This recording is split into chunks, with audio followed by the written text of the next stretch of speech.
Boma, en 1877, lorsque l'explorateur anglais Henry Morton Stanley est à la recherche de David Livingstone, il est obligé de creuser un trou dans ce baobab pour y passer la nuit.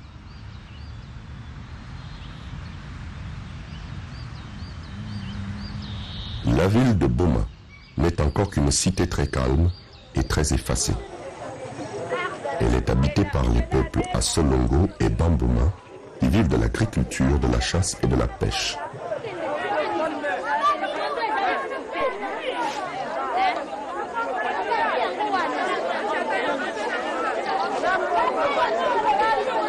Activité favorisée par la présence de la célèbre et dense forêt du Mayumbe et du fleuve Congo qui se jette dans l'océan Atlantique.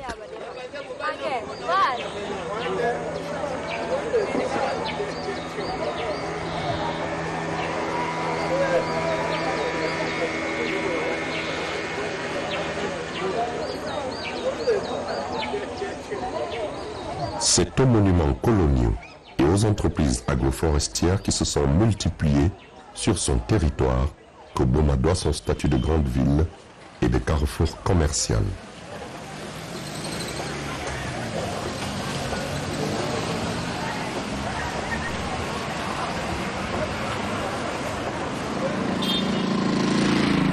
Ici, hommes d'affaires, touristes, commerçants et fonctionnaires vivent en parfaite harmonie avec les originaires qui apprécient la présence de cette élite venue apporter prestige et richesse à leur ville.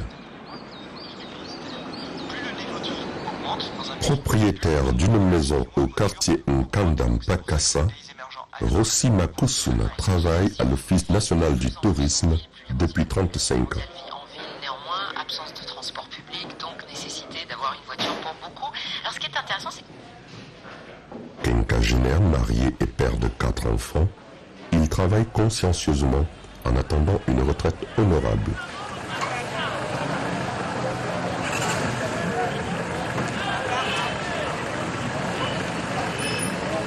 Il s'occupe des sites touristiques.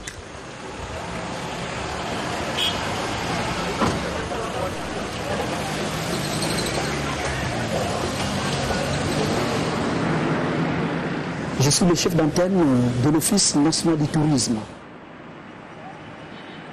Boma n'était pas à l'époque une ville, mais c'était un long et grand village. Le village était vers là où se trouve aujourd'hui le palais de la justice, c'est-à-dire le parquet ou le tribunal de grande instance. Et le village a quitté là où il était. Boma était devenu une ville en 1951 avec l'ordonnance présidentielle.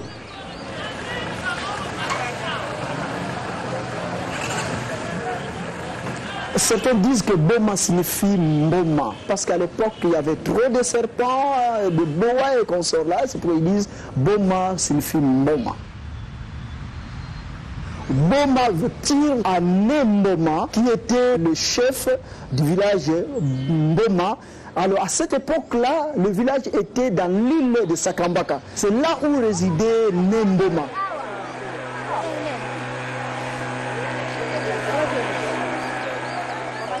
Mboma, c'était un clan. Mboma, Solongo, tous ces gens-là résidaient dans l'île de Sakambaka. Et puis les Blancs, quand ils sont arrivés, ils suppriment le M, c'est arrivé Boma.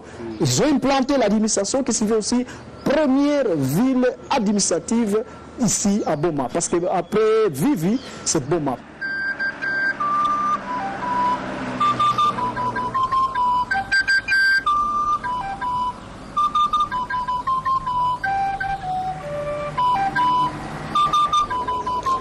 Le baobab, c'est un arbre millénaire qui a maintenant plus de 7 siècles, cet arbre.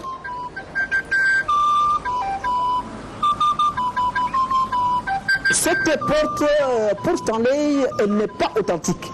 Mais c'est que la porte naturelle pour Stanley, lorsque vous êtes dans l'intérieur, vous verrez que cette porte-là est allée déjà très haut. Mais celle-ci, nous l'avons créée, c'est pour permettre aux touristes d'entrer, parce que depuis que Stanley était ici jusqu'aujourd'hui, ça fait maintenant 137 ans.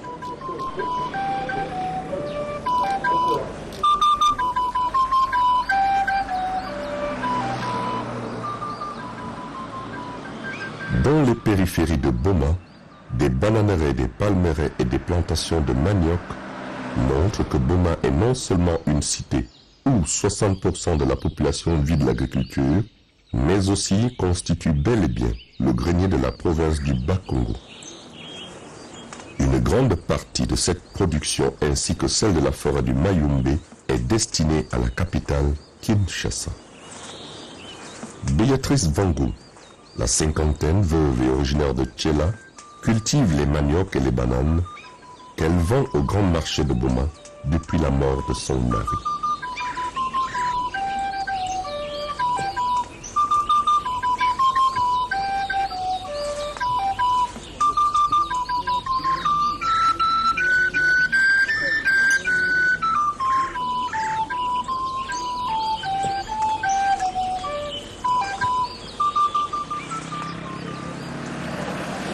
Au rond-point Boma 2, la statue en hommage à la femme paysanne s'impose mieux, revendiquant plus que jamais la vocation agricole de la ville. Pour affirmer sa mutation de cité agropastorale à une ville portuaire et moderne, la statue en hommage aux cultivateurs africains, jadis érigée sur le pont Kimpoto, a disparu pour faire place à ce timonier.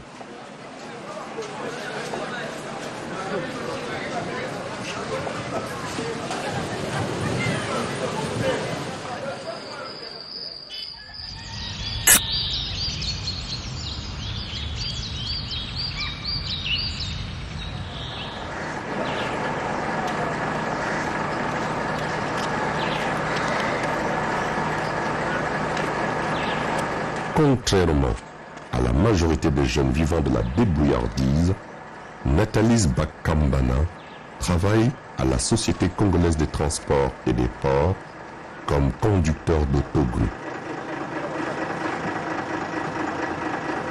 Chaque matin, il est transporté d'ici pour son service.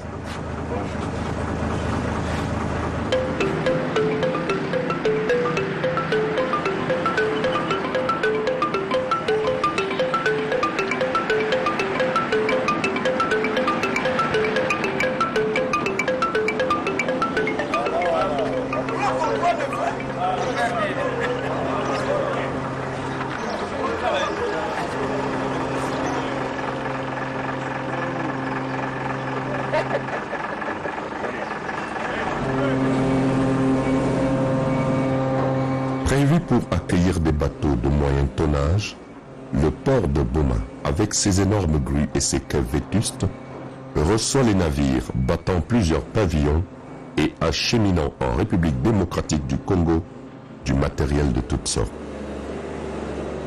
Cependant, les projets de construction du port en eau profonde à Banana n'inquiètent nullement certains ressortissants de Boma.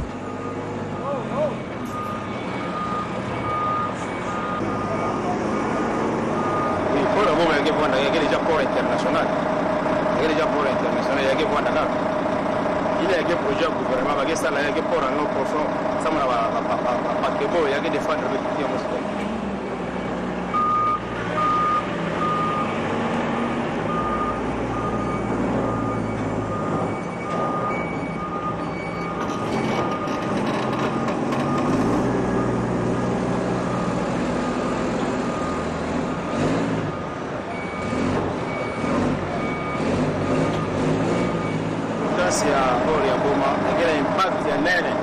service de la population, mais la bête va travailler.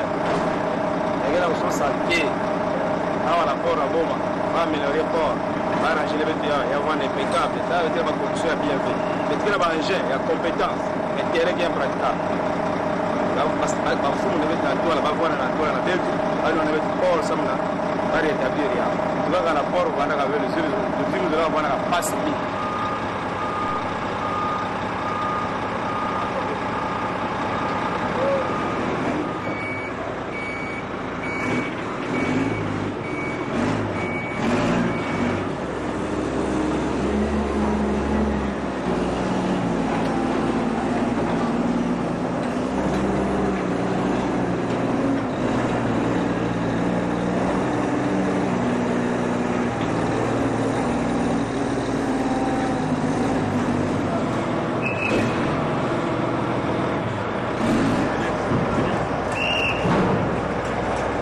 C'est l'ambiance des grands ports.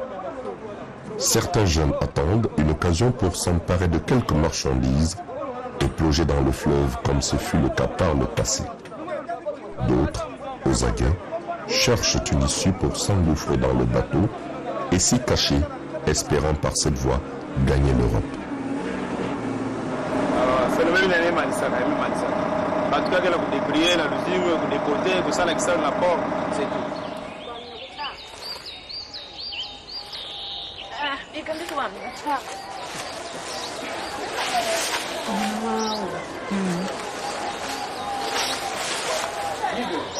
Sala tala kabane, tala kana injo Mukuza kuta veni di ambu kwako yami. Mumekwenda teki sabetu baka mokima kudi Gamena ni betu yako mudia na suka ya. Ndio sakwanda kakubani bakamona tatu beni meleka na injo. Bade ba kutu. Jusqu'ici, Béatrice Vangou n'avait aucun écho sur l'arrivée des bateaux. Son activité dépend essentiellement du port et du tourisme. Plus il y a des hommes d'affaires et des touristes, plus son commerce est prospère.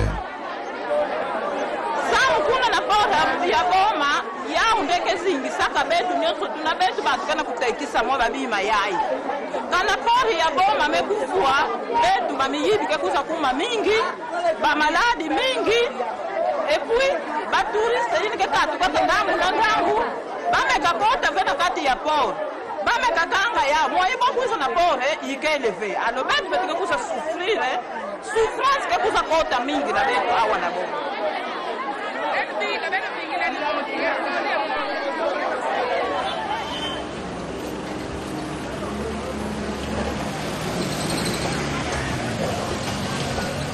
Les gens qui viennent à Boma sont des gens qui viennent d'ailleurs, soit de Kinshasa, soit de l'extérieur du pays, d'autres provinces. Donc ils viennent chercher leurs marchandises au port de Boma. Et par cette curiosité-là, en cherchant la marchandise au port de Boma, ils peuvent venir aussi voir le baobab. Donc sans le port, nous, les touristes, ne pouvaient pas très bien marcher dans la ville.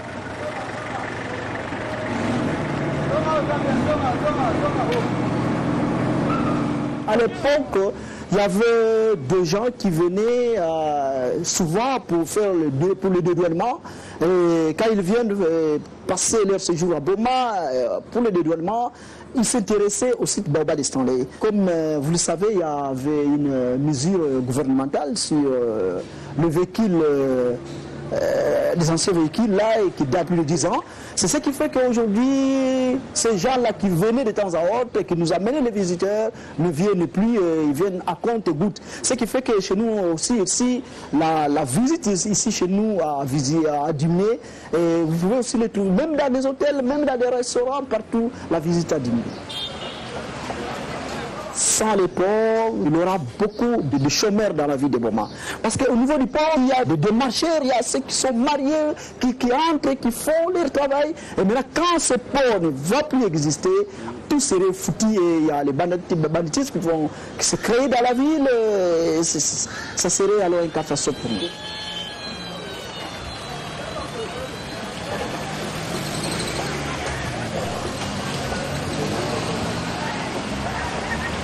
Pour des raisons évidentes, les travailleurs du port entretiennent de bonnes relations avec les vendeurs des environs.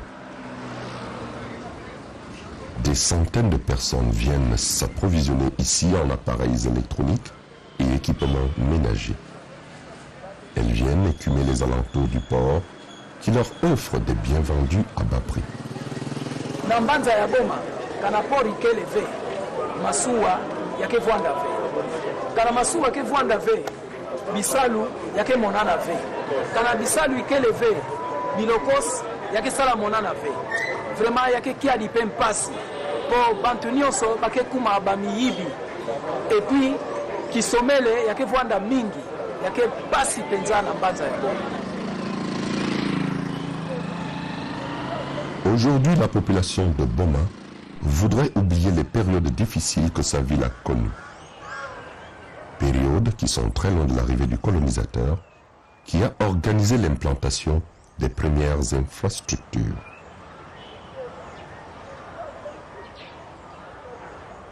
La première cathédrale construite en 1890 est arrivée à Boma en pièces détachées. Quelques années plus tard, sa réplique plus moderne et en dur fut construite juste à côté. Elle est la principale attraction de nombreux touristes.